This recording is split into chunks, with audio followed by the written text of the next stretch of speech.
हाँ भाई, सबसे पहले प्रकार्यात्मक समूह। प्रकार्यात्मक समूह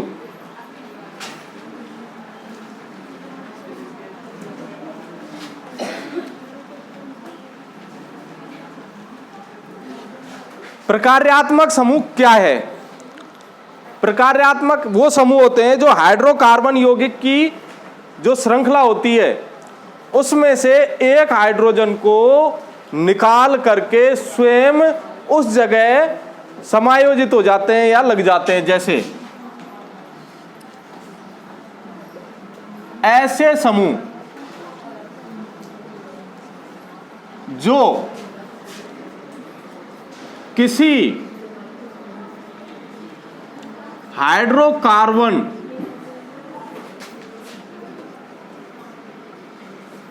श्रृंखला से किसी एक हाइड्रोजन परमाणु को विस्थापित कर देते हैं, प्रकार्यात्मक समूह कहलाते हैं।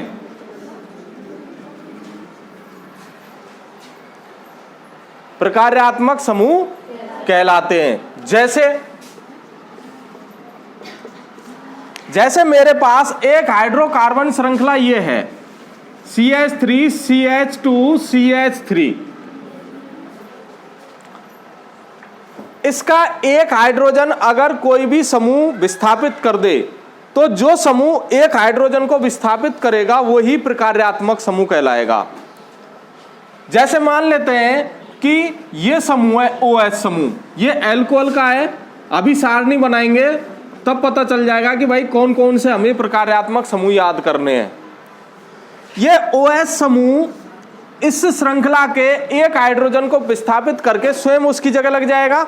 जैसे मान लेते हैं CH3 CH2 CH, यहां पर तीन हाइड्रोजन थे, 2 हाइड्रोजन रह जाएंगे और यहां लग जाएगा OH समूह।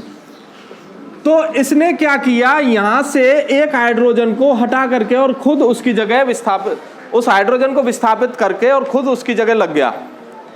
तो जो ये समूह इस हाइड्रोकार्बन श्रृंखला में जुड़ा वही समूह प्रकार्यात्मक समूह कहलाएगा।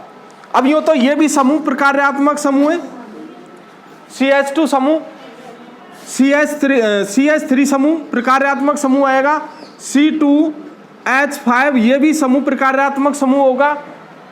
तो ये एल्किल समूह है जो किसी भी हाइड्रोकार्बन श्रृंखला को या हाइड्रोकार्बन श्रृंखला से एक हाइड्रोजन को हटा करके खुद विस्थापित, खुद उसकी जगह लग जाते हैं। इस प्रकार के समूह को प्रकार्यात्मक समूह कहते हैं। प्रकार्यात्मक समूह जो होते हैं उनकी जो सारणी है वो इस प्रकार से बनेगी।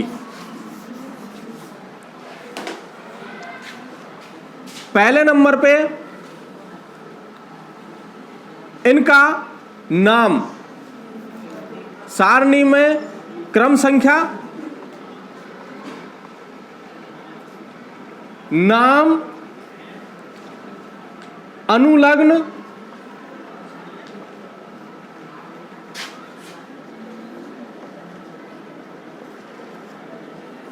पूर्व लग्न और सूत्र।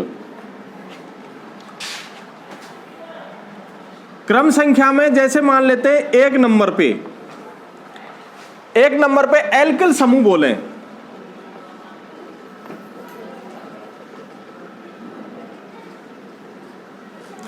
एल्किल समूह लगा और इसका अनुलग्न, पूर्व लग्न छोड़ो, इसका सूत्र ये R आ गया।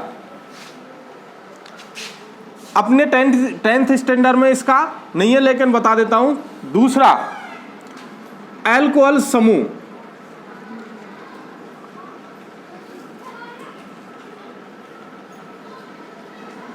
अल्कोहल समूह है, अल्कोहल समूह का अनुलग्न नहीं लगेगा, पूर्व लग्न है।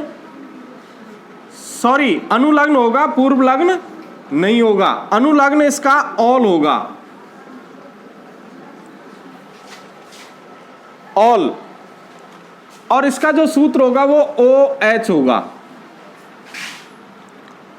तीसरा जो है वो है कार्बोक्सिलिक समूह।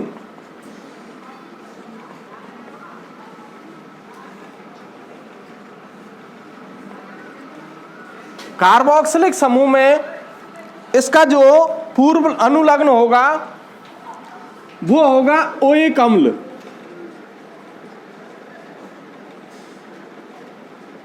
पूर्व लग्न नहीं होगा, और इसका जो सूत्र होगा वो COOH होगा। चौथा नंबर है कीटोन का। कीटोनिक समूह है। कीटोनिक समूह में जो इसका पूर्व लग्न होगा वो होगा ओन, और इसका जो सूत्र होगा वो होगा C डबल, नीचे डबल बॉन्ड में O, दोनों साइड में कार्बन जुड़े हुए होंगे। पांचवा जो समूह होगा वो होगा एल्डिहाइड। एल्डिहाइड समूह। एल्डिहाइड में एल, पूर्व इसका अनुलग्न होगा। एल्डिहाइड समूह में इसका एल अनुलग्न होगा, पूर्व लग्न नहीं होगा, और इसका सूत्र जो होगा वो होगा CHO, या फिर हम इसका सूत्र ये भी लिख सकते हैं C, यहां पर डबल बॉन्ड O और नीचे H। छठा जो अपना है वो होगा हैलो समूह। हैलो समूह के अनुलग्न नहीं होंगे, पूर्व लग्न होंगे।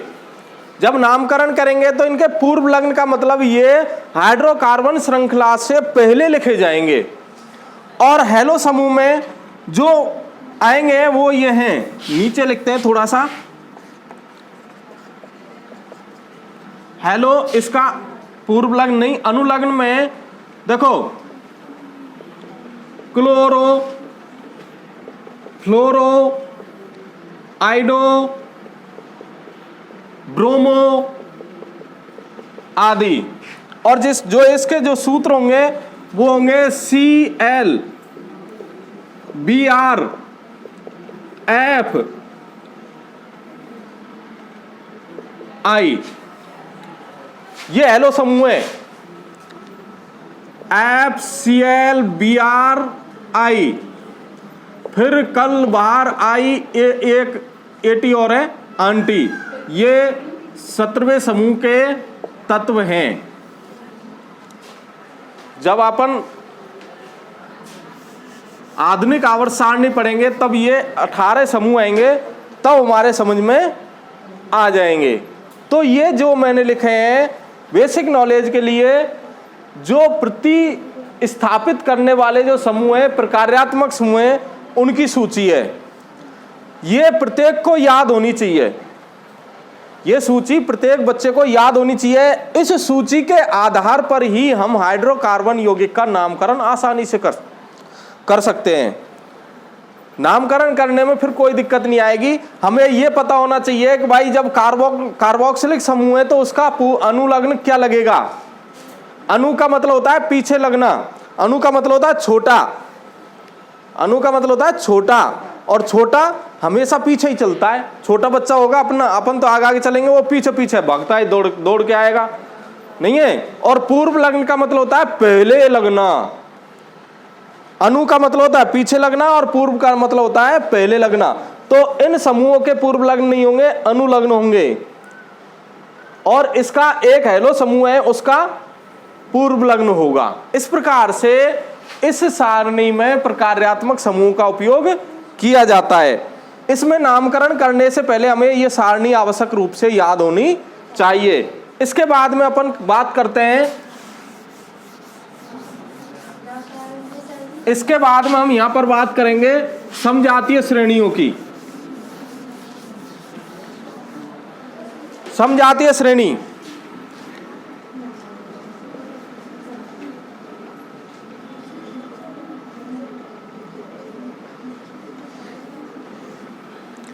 देखो, प्रत्येक कार्बन जो होता है अन्य दूसरे कार्बन से जुड़ करके श्रृंखला का रूप बनाता है। एल्कीन, एल्केन और एल्काइन जो यौगिक मैंने आपको बताए थे, उनमें प्रत्येक कार्बन दूसरे कार्बन से जुड़ करके श्रृंखलन रूप बना रहा है। और श्रृंखलन रूप में एल्कीन में हाइड्रोजन जुड़ रहे हैं, एल्काइन में हाइड्रोजन जुड़ रहे हैं और एल्केन में हाइड्रोजन जुड़ रहे हैं। तीनों प्रकार के यौगिकों में हाइड्रोजन जुड़ रहे हैं और हाइड्रोकार्बन यौगिक का निर्माण कर रहे हैं।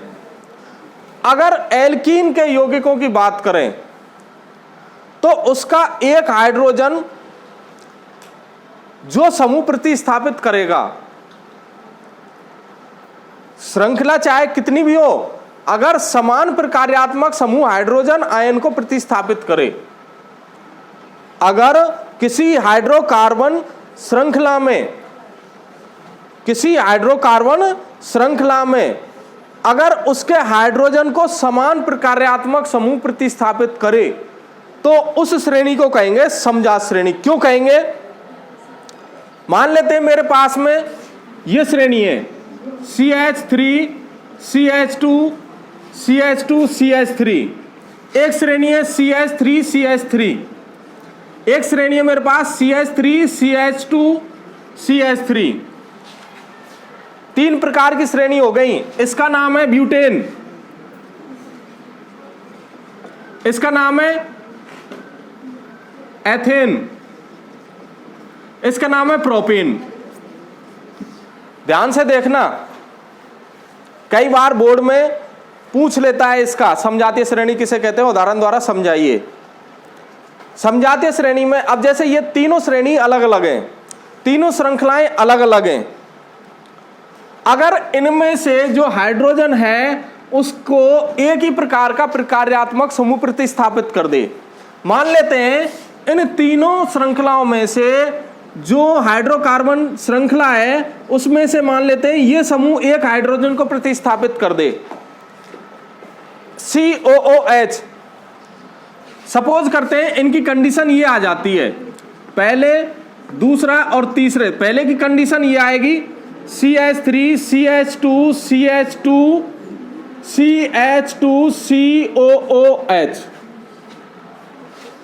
एक हाइड्रोजन प्रतिस्थापित हो गया। दूसरे की कंडीशन ये आएगी CH3 CH2 COOH।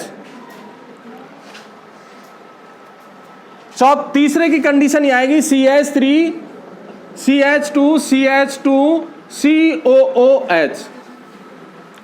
इसका मतलब इन श्रृंखलाओं को या इन श्रृंखलाओं के हाइड्रोजन को एक ही प्रकार का प्रकार्यात्मक समूह प्रतिस्थापित कर रहा है। तो एक ही प्रकार का प्रकार्यात्मक समूह प्रतिस्थापित करे ना, तो श्रृंखलाएं चाहे कितनी लंबी हो, चाहे कितनी भी बड़ी हो, लेकिन उनके जो गुण धर्म हैं वो समान रहते हैं। इसका मतलब ये तीनों ही यौगिक कार्बोक्सिलिक समूह के यौगिक हैं। ये यौगिक जो होंगे वो ओइक अम्ल ही लगेंगे इनके पीछे। अभी मैंने बताया था कि इनका जो अनुलग्न है, इस समूह का जो अनुलग्न है वो ओइक अम्ल है, ओइक अम्ल है। इसका मतलब हम ये कह सकते हैं कि इनके सबके पीछे ओइक अम्ल ही आ रहा है। इसका मतलब ये तीनों की तीनों श्रृंखलाएं अम्ल हैं, लंबी कार्बन श्रृंखला के अम्ल हैं। इनके गुणधर्म समान हैं, इनके गुणधर्म समान हैं। तो वो जो श्रेणी होगी समान गुणधर्मों वाली श्रेणी होगी और इसी श्रेणी को कहेंगे समजातीय श्रेणी। जैसे इसकी परिभाषा हम आसानी से लिख सकते हैं। इसकी परिभाषा क्या होगी, देखो, ऐसी श्रेणी जिसमें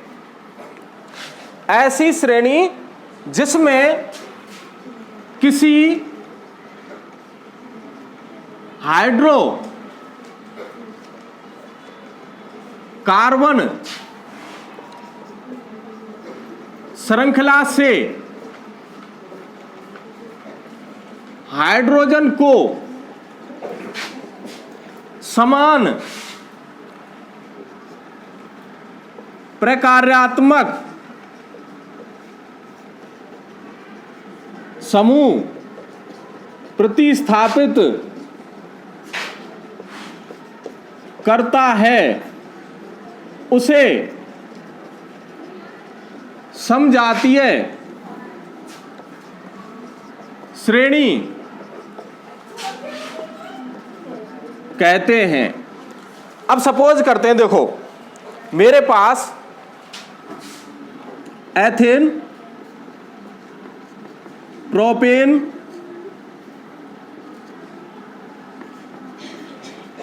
ब्यूटेन, पेंटेन। अब ध्यान से देखना, बहुत ही इंटरेस्टिंग बात आने वाली है। एथेन का जो सूत्र होगा वो ये होगा CH3CH3। प्रोपेन का जो सूत्र होगा वो होगा CH3CH2CH3।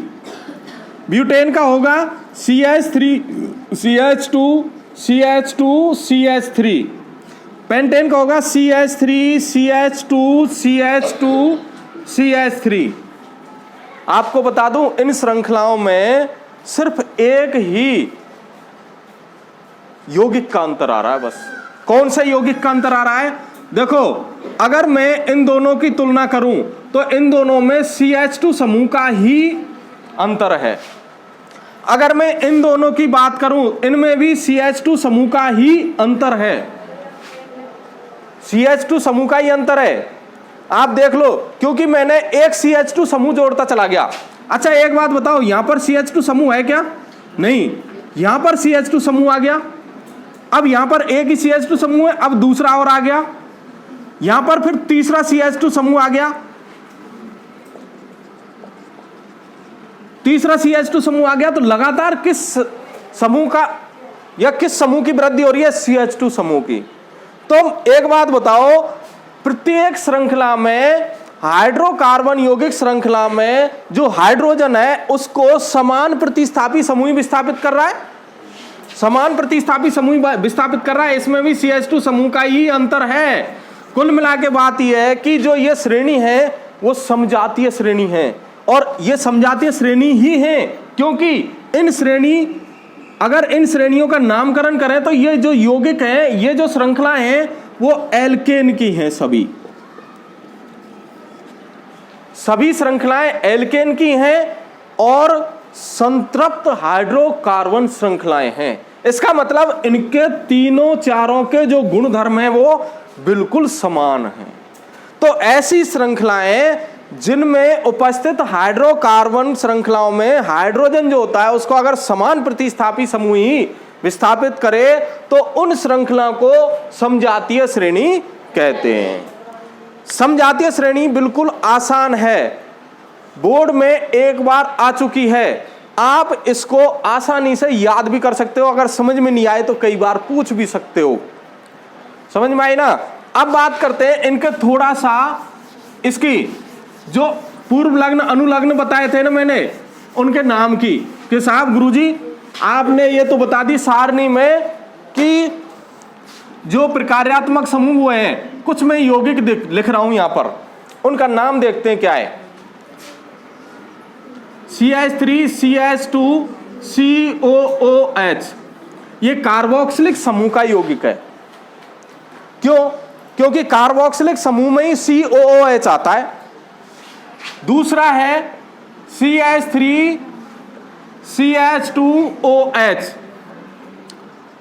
तीसरा है CH3CH2CHO, चौथा है CH3CH2CH3, पांचवा है मान लेते हैं CH3CH2CH2Br। ये यौगिक है मेरे पास। इन यौगिकों का नाम क्या होगा? आपको मैंने कहा था कि जिनका अनुलग्न लगे तो उनको अनुलग्न में लगा दो, जिनका पूर्व लग्न लगे तो उनका पूर्व लग्न लगा दो। अच्छा, इसका नाम देखो, ये एथेन है और ये CHCOOH ये कार्बोक्सिलिक समूह का यौगिक है और इसका पूर्व लग्न या अनुलग्न क्या होगा? अनुलग्न होगा। और अनुलग्न जो होगा, इसमें अनुलग्न जो होगा वो होगा ओइक अम्ल और इसका नाम हो जाएगा, इसका जो नाम होगा एथेनोइक अम्ल।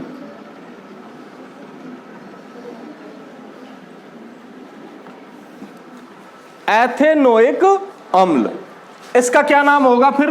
इसमें जो पूर्व अनुलग्न है वो अनुलग्न कौन सा है? अनुलग्न होगा ऑल। एल्कोहल का है और एल्कोहल का ऑल होता है, एल्कोहल का ऑल होता है, ये भी एथेन है तो एथेनॉल, इसका नाम होगा एथेनॉल। अच्छा, इसकी बात करें, यह भी एथेन समूह का, इसमें जो अनुलग्न है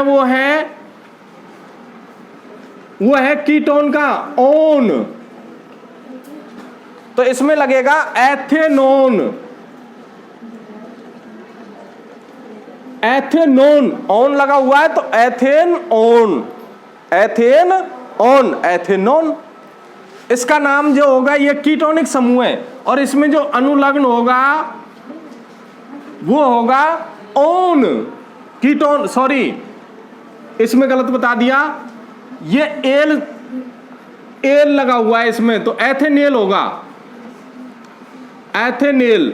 और इसमें होगा ओन, कीटोन समूह का है, ये एल्डिहाइड समूह का है, एल्डिहाइड समूह का है वो एथेनेल। और ये होगा 1 2 3 4 ब्यूटेनोन,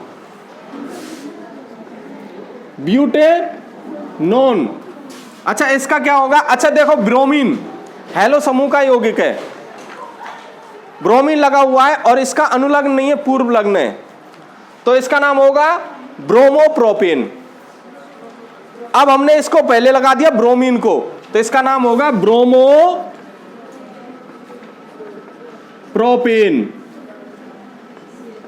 इस प्रकार से इन यौगिकों के आसानी से आप नाम लिख सकते हो, इनके आसानी से बिल्कुल कोई दिक्कत नहीं आती इनके नाम लिखने में, ठीक है।